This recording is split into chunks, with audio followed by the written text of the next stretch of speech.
So let me give you an example before we get started on of a story that everybody kind of has heard, but that isn't necessarily what we think it is. And that would be, I'm sure you all remember in the story that in 1948, Truman is trying to figure out what to do about whether to support the Zionists in Palestine or not. And he gets very upset. He's very angry with all the lobbying he's been getting from the Zionists, and he says he's not going to see any more American Jews. He's not going to see any Jewish leaders from Palestine. He's just had it. But Chaim Weizmann has been sent over by the Yishuv to the United States for one appeal to Truman to try to persuade him to support Israel at this critical hour. Truman refuses to see him, but then Eddie Jacobson, Truman's old business partner from Missouri, comes in and kind of like Queen Esther in the Bible, he goes to the moody Gentile ruler and says, listen, help my people, listen to their message. And Truman agrees to hear Weizmann. He meets with Weizmann, and Israel is saved. The American policy remains supportive, and all is good. And that's a story that we hear sometimes in the Jewish community. It's the idea that, even a nobody of a Jew, somebody in a small town without a lot of money or political power, can go in and do their part. And it's a story, too, about how the American Jewish community played a critical role in the independence of Israel. And anti-Israel writers also use this story to say, aha, you see, it's the Jewish lobby. It's the pressure, the lobbying from American Jews. George Marshall, the Secretary of State, didn't think it was a good idea. George Kennan, the great diplomatic writer, thought it was a terrible idea for the U.S. to support Israel. But Jewish lobbying persuaded Truman not to listen to the wise State Department experts and instead to take the politically easy course. All right, so you have both of those stories built around this episode. But here's the thing that I found when I began to research it. It is that, yes, it's true. Eddie Jacobson did meet with Truman. And yes, it's true. He persuaded Truman to meet with Chaim Weizmann. And Truman met with Weizmann. We don't know what happened in that meeting, because neither man kept a record. But here's the thing. After the meeting, Truman's policy remained the State Department policy of urging the Jews in Palestine not to declare independence. It remained American policy to oppose a unilateral declaration of independence and to try to extend the period of the UN mandate in order so that more negotiations could go on. And in fact, the last thing that the Yishuv authorities meeting in Tel Aviv did before they voted with Ben-Gurion on the independence resolution, the last thing they did was voted to deny Truman's request that they postpone independence in order to allow him to try to extend the mandate. So Eddie Jacobson saw Truman, Weizmann saw Truman, but it didn't change Truman's policy toward the state of Israel. And that's just one of the stories, the legends in a way, that has cropped up over the years that I try to look at. So we don't have a lot of time, and I'd like for you to be able to use the time to ask the questions that are important to you. So what I thought I'd do is just briefly go through 3 striking points that really impressed me as I was working on the book, and that I hope you'll find interesting too. The first is that the sources of support in American politics for pro-Israel policy are not primarily from the Jewish community and almost never have been. That is to say, American Jews historically, before 1940, the American Jewish community and its leadership was anti-Zionist. There were many American Jews who favored the establishment of a Jewish state in Palestine, but the Jewish leadership in the US was anti-Zionist. This was partly because they were afraid that if Jews were seen, that the effort to create a Jewish state in Palestine would create a perception in the US that American Jews weren't really Americans and that their hearts were with this other state. You know, we've heard that charge of dual loyalty. They were worried about that. And it was also because historically the Reform Jewish community in the United States had originally been anti-Zionist on principle. And in their founding documents, in their constitution, they wrote that the Jews are not a people. Our destiny is not to return to Palestine. Our destiny is to build up the nations where we live. That the exile, the dispersion of the Jews is less of a punishment than a vocation. So, on the other hand, American non-Jews have been supportive of the idea of a Jewish return to the lands of the Bible really since the colonial era. Now, in some cases, I'm afraid this was, because they wanted the Jews to leave America maybe, or not come to America and go live in the Holy Land instead. As W.E.B. Du Bois once said, he understood that Palestine was the Jewish Liberia. And there were Americans who were hoping that would become a destination for Jewish migration rather than the United States. However, going back to Puritan New England, Increase Mather preached that the Bible taught that in the future the Jews would return to the Holy Land. President John Adams was a fan of Zionism. He had a friend, Mordecai Noah, who was an early proto-Zionist in the Jewish world, and Adams was very supportive of his efforts. Theodore Roosevelt, who visited Palestine as a boy, was very supportive of Zionism and lobbied Woodrow Wilson to adopt the Balfour Declaration, to support the Balfour Declaration. So there's been a long history. In 1891, years before Herzl wrote Der Judenstaat, a group of leading Americans gave President Benjamin Harrison a petition asking him to use American influence to help establish a Jewish state in Palestine. This is called the Blackstone Memorial. It was signed by John D. Rockefeller, J.P. Morgan, William McKinley, who was then Speaker of the House, but would go on obviously to become president, the Speaker of the Chief Justice of the Supreme Court, and a whole galaxy of leading, mostly Protestant newspaper editors, intellectuals, and public figures from across the United States. This was at a time when there was no organized Jewish Zionist movement.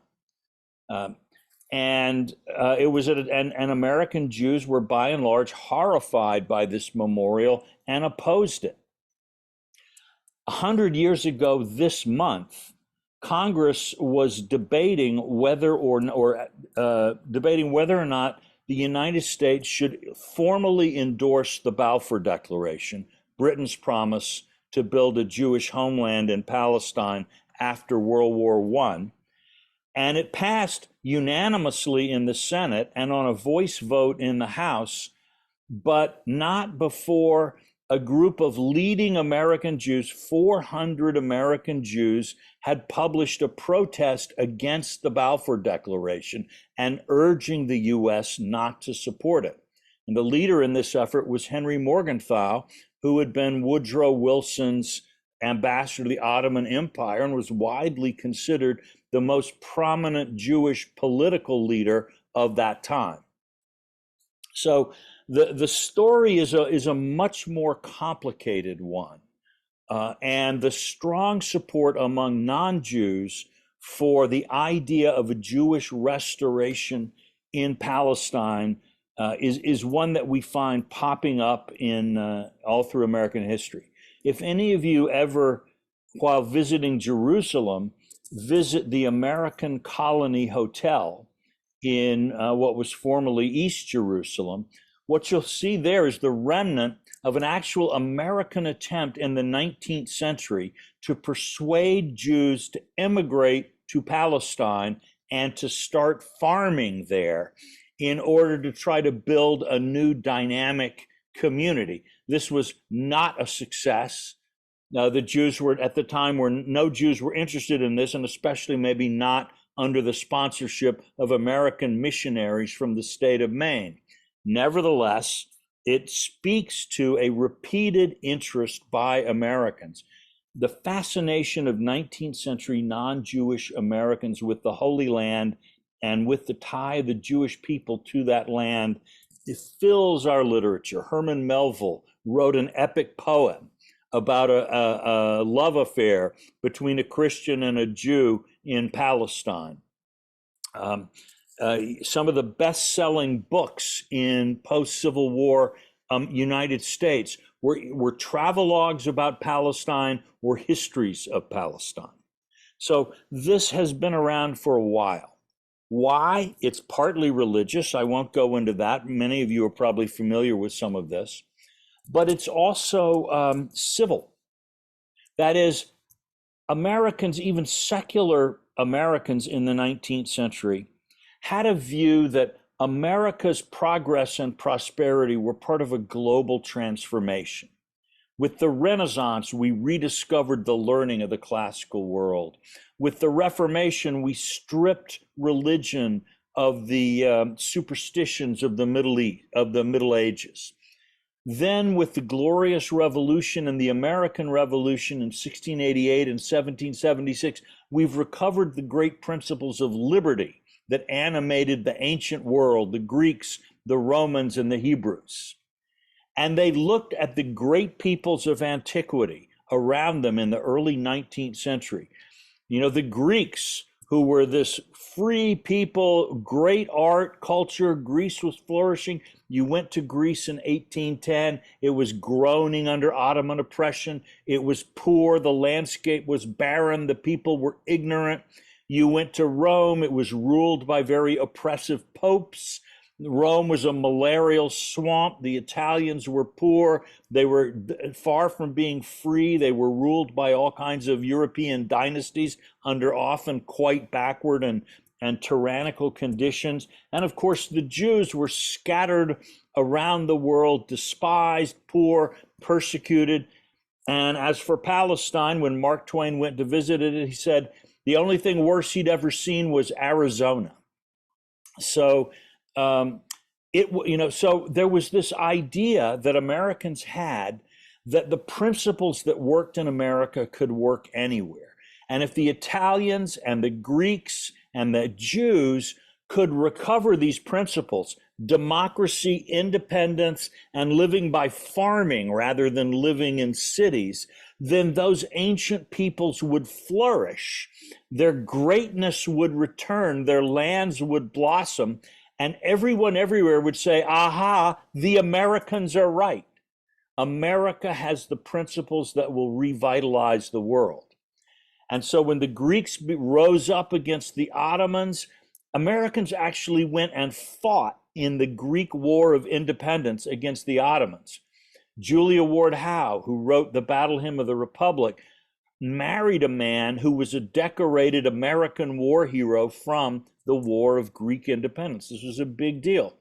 In the same way, the Italian wars of unification and independence completely swept up Americans. There was a media firestorm. Americans actually tried to get Garibaldi to become a general for the Union during the Civil War. Probably wisely for everybody, he declined.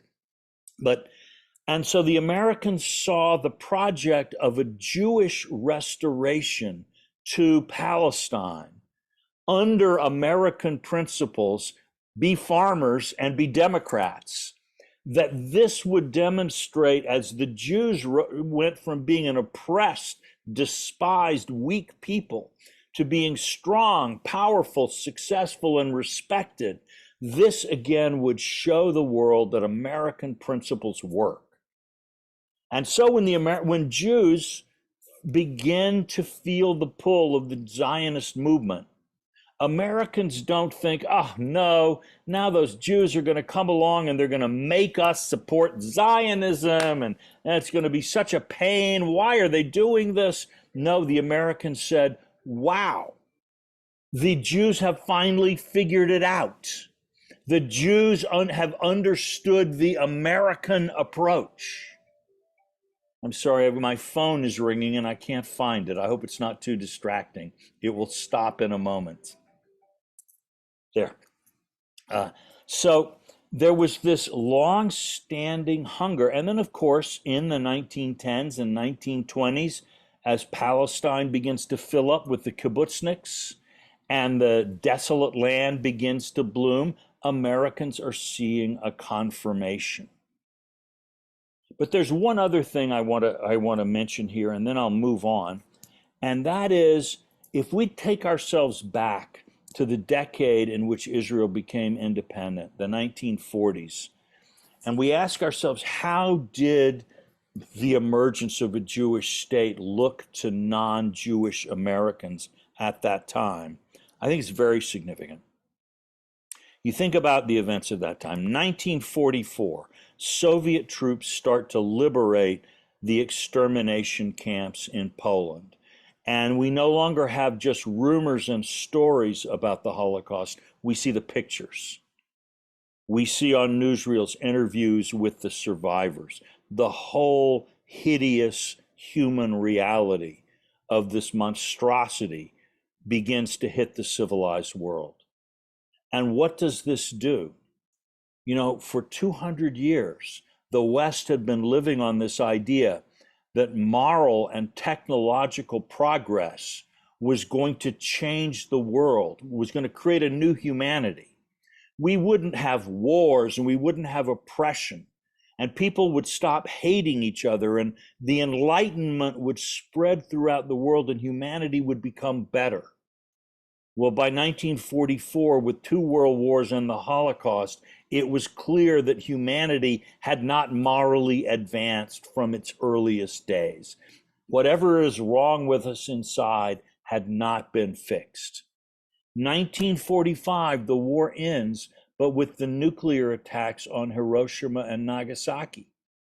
And so this species, this human species, which we've learned has not been morally uplifted by technology, now has grasped the power to destroy itself. I mean, what a terrifying combination of psychological realities. I think in many ways our whole world today is still struggling to process those two truths. But then 1948, and the state of Israel emerges and defeats much larger Arab countries. To American, non-Jewish Americans, and not just evangelicals or fundamentalist Christians, this looks like a sign that in spite of everything, God is still at work in the world. Now, you can be a biblical literalist and believe it was all literally true and written thousands of years ago. You could be a modernist who follows the latest biblical scholarship and so on, but no matter how late you say the prophecies of Isaiah were written, they were written well before 1948. And so this book that is thousands of years old contains in it an account of the future that is unfolding miraculously before your eyes.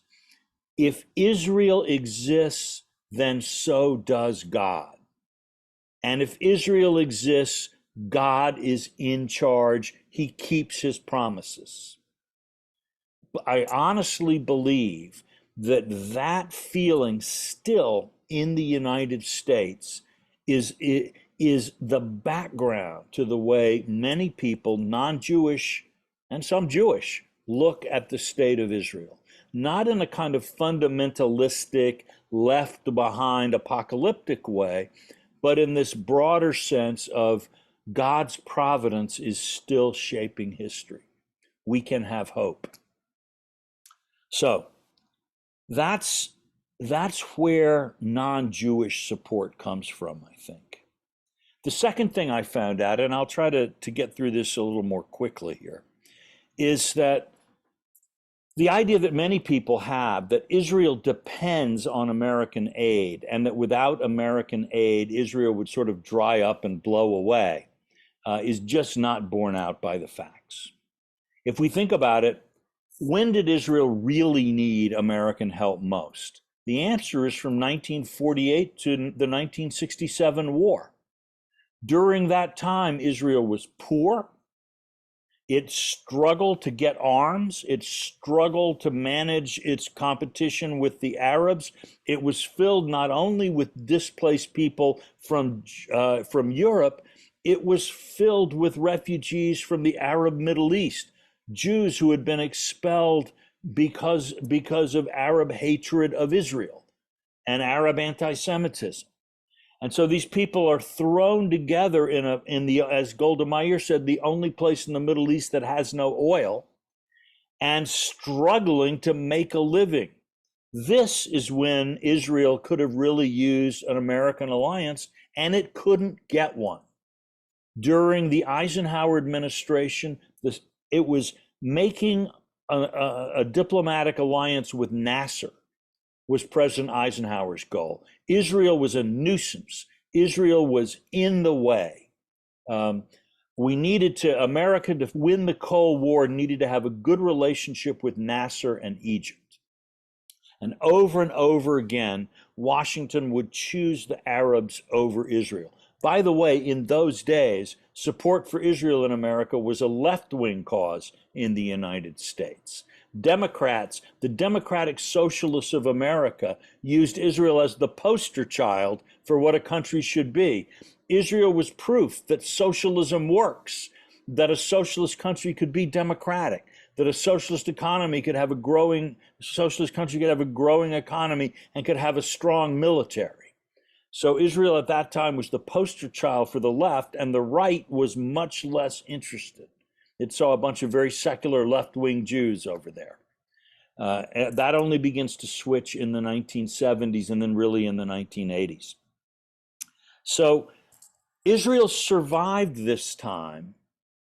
It got its nuclear weapons over American opposition. The center of President Kennedy's Israel policy was to prevent or to persuade the Israelis to give up their drive for nuclear weapons. He feared that would obviously lead to nuclear proliferation.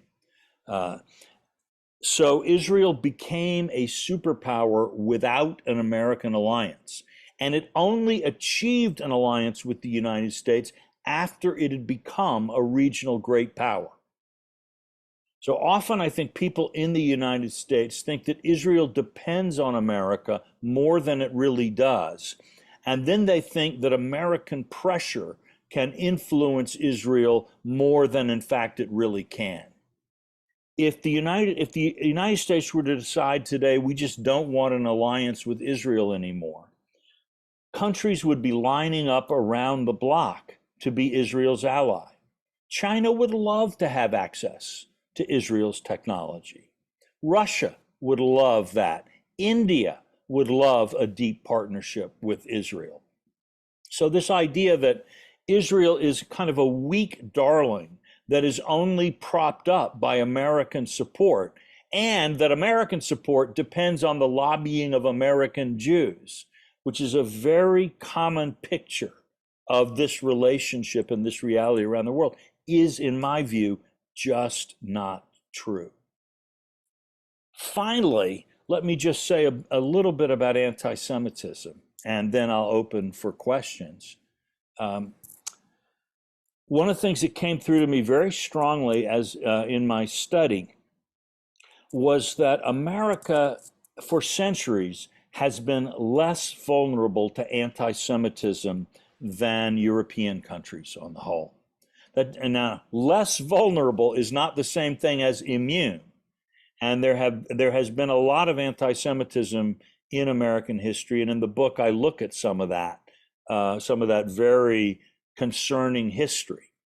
But on the whole, it has not assumed the kind of passion and fire and destructive power in the United States that it has had in Europe. There's several reasons for this, but I think one of the important ones which I certainly didn't know before I began this research, and which I think is significant, is that in Europe, the emancipation of the Jews came at a price. The deal that the French Revolution and Napoleon offered the Jews of France, which became the model for Jewish integration throughout Europe, was this: if you will give up a separate identity as members of the Jewish people and become French, fully French, then we will treat you like we treat other French people. So you will, instead of being a Jew, you'll be a French citizen of Jewish origin, Jewish faith, Jewish culture, what have you. And that was the European bargain that integration came, that Jews gave up the idea of being a separate people and tried to integrate into each of the European nations. This was the pattern that Herzl looked at and said, this is not going to work, right? That Herzl could see in the late 19th century that the European peoples were rejecting this bargain. When he saw the French crowd crying "Mort aux Juifs," as Dreyfus, Captain Dreyfus, was stripped of his insignia and banished to Devil's Island. When he saw the anti-Semitic populist Karl Lueger be elected mayor of Vienna to overwhelming popular acclaim, Herzl understood that this was breaking down. In America, the Jewish integration has followed a different path, which is that from the beginning, American identity has been plural. Think about the start of America. In 1770, almost no one in the British colonies in North America would have said, I'm an American, right? I'm from Massachusetts. I'm a New Yorker. I'm a Georgian. And so from the beginning, America was a place where the national identity was created out of these sub-identities.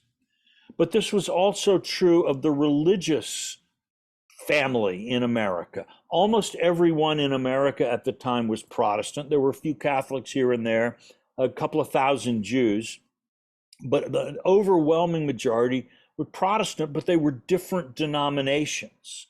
So you were a Christian, but one person is an Anglican, one person is a Lutheran, one person is a Methodist or a Baptist or a Quaker.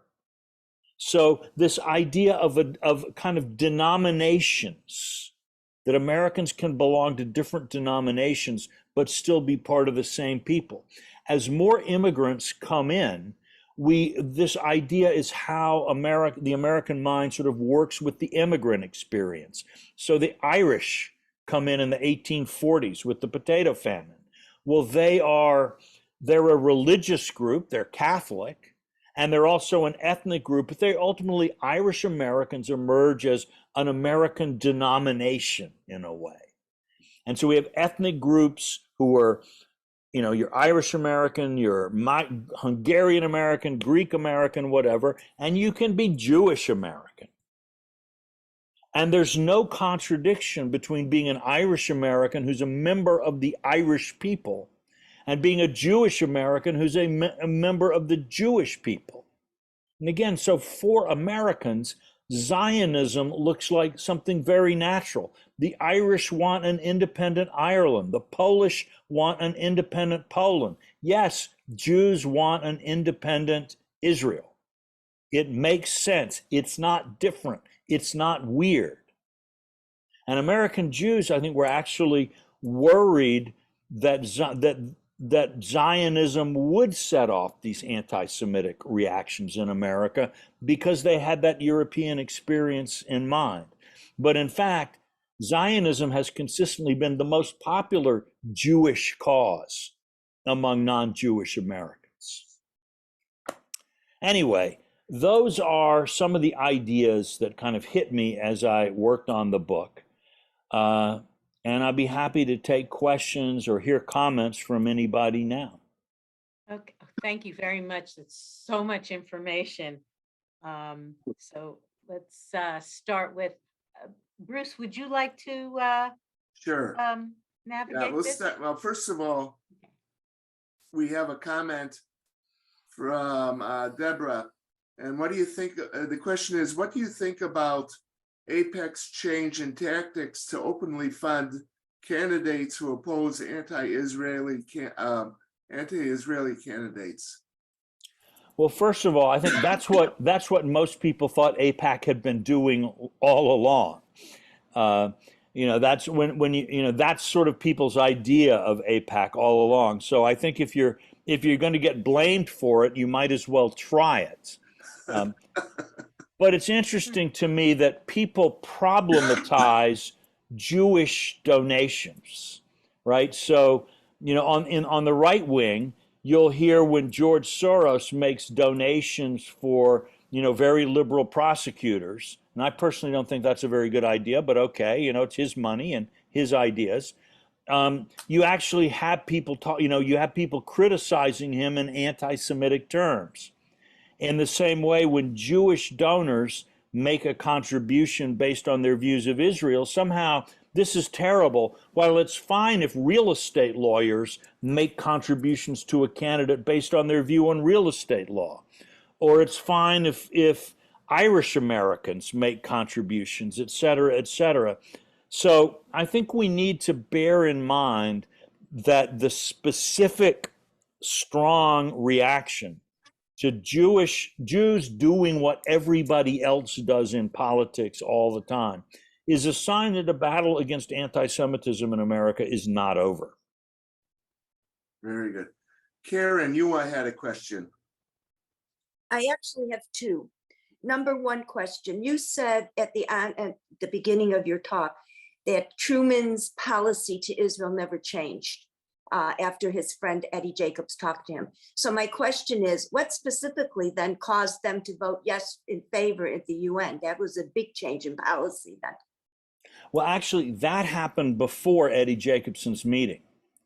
That happened in the fall of 1947, and Jacobson's meeting with Truman was in the spring of 48. So you're saying that the meeting happened after Israel was already recognized as a state by the UN? Well, Israel, okay, I think we're talking about two different things. The partition resolution in the UN in 47 said that what needed to happen when the British mandate ended was two states, one a Jewish state, one a Palestinian state.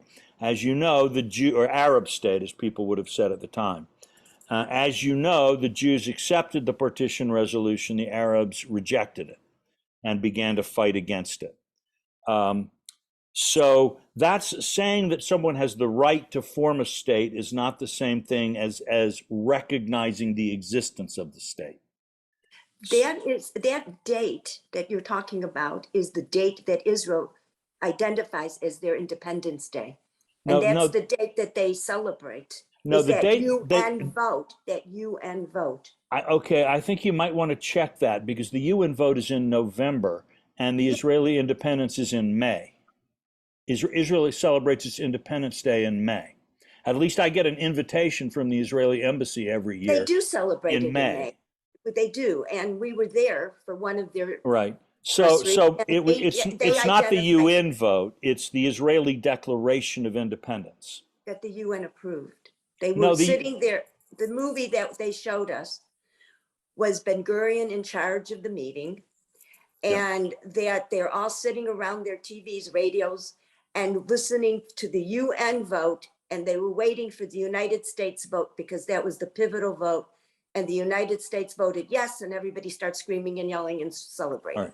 That movie is not very historically accurate. I haven't seen it, but in fact, they showed it to us in Israel by the Israeli government. Karen, please don't get into an argument. Let him speak, okay?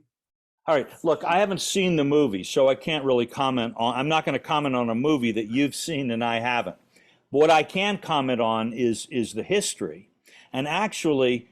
Amazingly, Stalin probably played a greater role than the United States in Israel becoming independent. And we can talk about that if people are interested. But the vote in the UN was the vote to adopt the resolution authorizing the partition of Palestine into two territories. And that was a very momentous vote.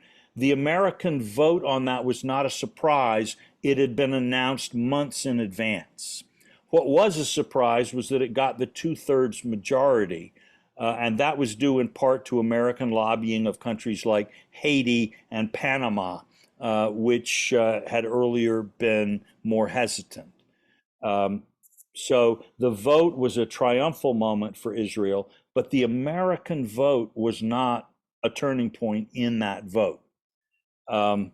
The Declaration of Independence in Israel came when the British mandate expired, and there Truman had specifically asked the Israelis not to declare independence on that day, but rather to postpone the declaration so that he could have a last-ditch effort to extend the UN mandate in the hopes of preventing the war.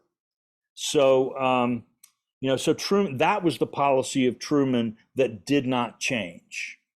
Okay, well, according to Google here, the UN General Assembly voted on May 11th, 1949, 37-12 with 9 abstentions to admit Israel as a state. Right. That's to admit Israel. That's that's not recognition of Israel. Okay. That's its admission. So we have 3 votes. The partition resolution, or 2, the Israeli vote for the Universal Declaration of Independence, and then the later UN vote when Israel joins the United Nations. Okay? Okay, so now I'll ask my second question. You said that Israel absolutely did not need any aid from the United States, except they could have used help in the 40s and 50s. How then do you explain that the myth or story that's been going around that in 1973, if Golda Meir had not called Nixon or Kissinger and asked for help, Israel would be gone? Oh no, that is the case where they really did need help. However, when they made those phone calls, the Americans knew that Israel had nuclear weapons, that it would not go down passively, okay? Or Israel would not just simply sit there not using its weapons. And America also knew that the Soviet Union was using especially Syria at that time to expand its power in the region. So it is true that U.S. help under Nixon, who, by the way, was extremely unpopular with the American Jewish community, especially in 1973 when the Watergate scandal was at its height, that is the foundation of the Israeli-U.S. alignment. I write quite a bit about that. In fact, Henry Kissinger sort of fact-checked those chapters with me. But you're right there, that is when Israel most needed help, but it didn't get it because it cried out piteously in the name of solidarity. It also, in addition to solidarity, had nuclear weapons, and that would have disrupted the oil situation, been a complete nightmare from an American point of view. Okay, thank you. Now, I have a question from Deborah. How should Jews react to charges of dual loyalty to people like Omar or Murstein or Wyatt and Jimmy Carter, who rail against the Israeli lobby? Well, I think, again, my experience is that American Jews, the idea that American Jews are some kind of inflexible Israel lobby who prefer Israel to Israeli interests to American interests, again, does not bear scrutiny. I talked earlier, we just talked about Richard Nixon, who is far more pro-Israel in his actual policies than any of his predecessors in the U.S., and gave that critical help at a critical time. But the American Jewish community not only didn't support Nixon, preferring Hubert Humphrey against him, but also didn't rally to his support after that. They didn't say, oh, you saved Israel, we're not going to worry about Watergate.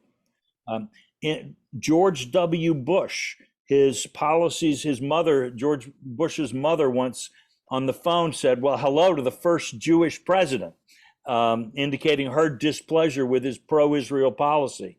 American Jews, large majorities, voted against George W. Bush both times. Donald Trump, with the Abraham Accords and moving the embassy to Jerusalem, maybe in some the most, quote, pro-Israel president in terms of policy ever, was one of the most unpopular presidents ever among American Jews. While Barack Obama, who fought constantly with Netanyahu and the Israeli government, and who signed the JCPOA, the nuclear deal with Iran, Obama, only African Americans gave Obama a higher percentage of their vote than American Jews. So it's simply not true that American Jews are some kind of lockstep walking Israel lobby. They care about Israel, many of them. They have very different opinions about what's good for Israel. I've heard rumors that Jews often disagree among themselves about many political topics. So, but they are not, and you should not let other people sort of try to box you in with this historically inaccurate idea that the American Jews are a lockstep dual loyalty group. Not at all. Okay, very good. Marlene, you had your hand up. Yeah, I was curious what you were going to say, perhaps briefly, about Stalin's influence, input, whatever. That kind of intrigued me. Okay, well, there are two ways that Stalin actually contributed materially to Israel's independence. The first was, without Stalin and the 4 votes that he at the time controlled in the United Nations, the partition resolution in November 47 would not have passed, would not have gained the 2/3 majority it needed. So Stalin had the power to veto Israel's independence, and he chose to exercise it in favor of partition and the Jewish state. The second thing is that immediately when the resolution passes, fighting starts to break out in Palestine between Palestinian Arabs and Jews. And the State Department, with Truman okays it, imposes an arms embargo on the whole region, which means in effect that the Arabs can get arms because the British are selling arms to the Arabs, but the Jews of Palestine can't get arms. They do an inventory and they find they've got 10,000 machine guns, limited ammunition, no airplanes, no boats, no heavy artillery, none of the things that you really need for successful war. And they can't, they're desperately trying to look around for arms here, arms there. They're not getting anywhere until a group of, and I tell the story in the book, a group of Jewish agents in Paris, there's a knock on their door at the Ritz Hotel, and this guy walks in and says, oh, you need arms? Nothing is easier. And he shows them these brochures filled with different arms. And it turns out that the Skoda arms factory in Czechoslovakia had made all kinds of weapons for the Nazi Wehrmacht. But obviously with Germany's surrender, the Wehrmacht wasn't taking arms delivery, so they had all these surplus weapons. And Stalin gave permission to the Czech government to sell these weapons to the Jews, even as the US imposed an arms embargo on the whole region. Those weapons actually play a significant role in the war, because if you remember, the Jewish community in Jerusalem, the largest single Jewish community in Palestine, was entirely cut off and besieged in the spring of 1948. And it's the opening, was it Operation Nakson, the opening of the road, the supply line to the besieged defenders of Jerusalem that allows food and weapons to get through. That offensive is made possible by the first smuggled shipment of Soviet arms that actually comes in on a ship under crates of onions. That's the disguise that's used. And when there's the coup in Czechoslovakia in February 1948, the communists approve further support for Israel. And so it was the knowledge that they were going to get modern weapons, including planes and tanks, from the Soviet Union effectively through the puppet state of Czechoslovakia, that gave the Yishuv the confidence to declare independence against American advice. Excellent. Someone from the group over there has a question. Can you hear me? Yes. Yeah, you're Um, a little too close, Martin. If you put it an inch or two away from you, that'll be fine. Okay, thank you. First, thank you for a very informative and lucid presentation. But my question has to do with your opinion about the possibility of real peace with the Palestinians. I mean, I know you can't foretell the future, but I mean, the West Bank is a mess, has always been a mess, but there are still maybe 3 million Palestinians living in the West Bank. Do you have a prophet's view of the near future?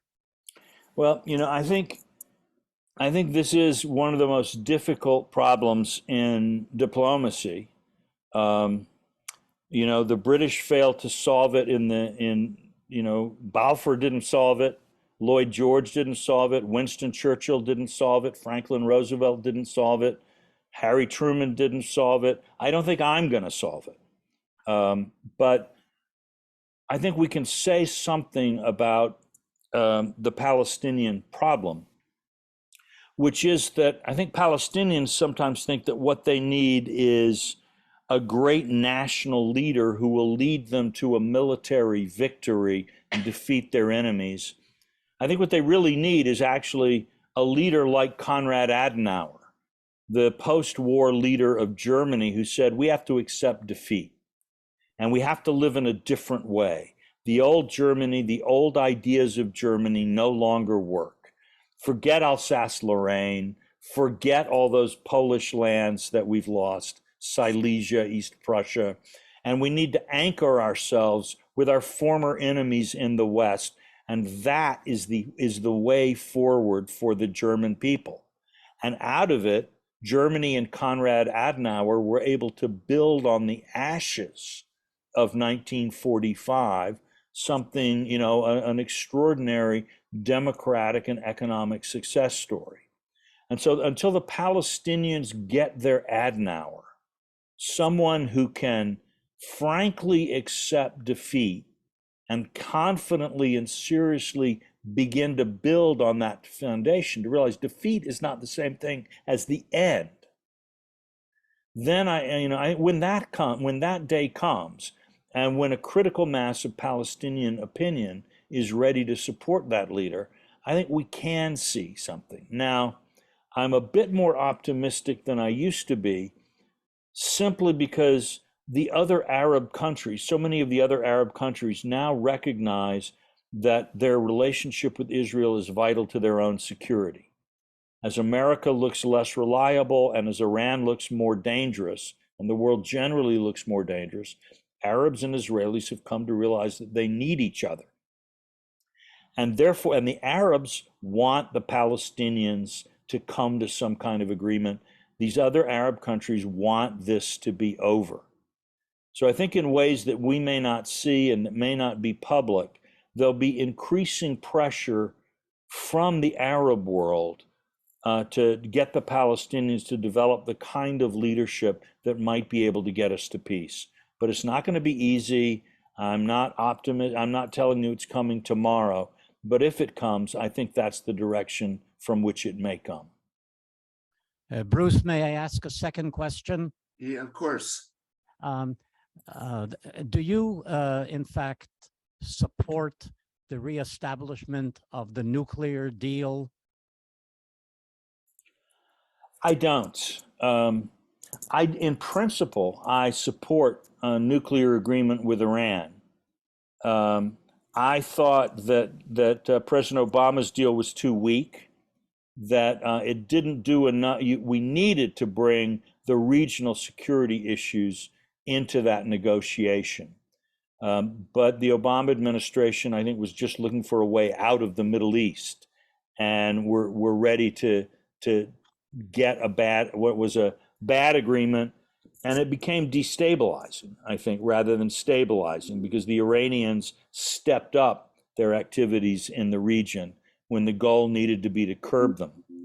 I think it was wrong. I think President Trump then made a mistake by getting out of the deal, that handed too many diplomatic cards to the Iranians and has left us in a worse position.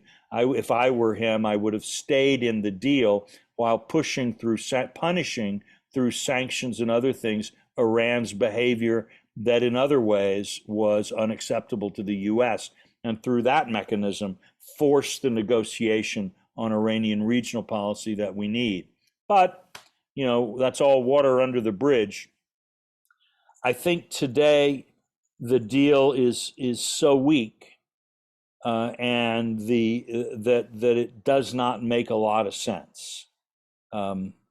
It's hard. I wrote a column in the Wall Street Journal not long ago in which I said the JCPOA is the Schrodinger's cat of diplomacy. The cat in the box. We don't know whether it's open, whether it's dead or alive till the box is opened. So we're still waiting, but I am not optimistic that a good deal is going to come out of this.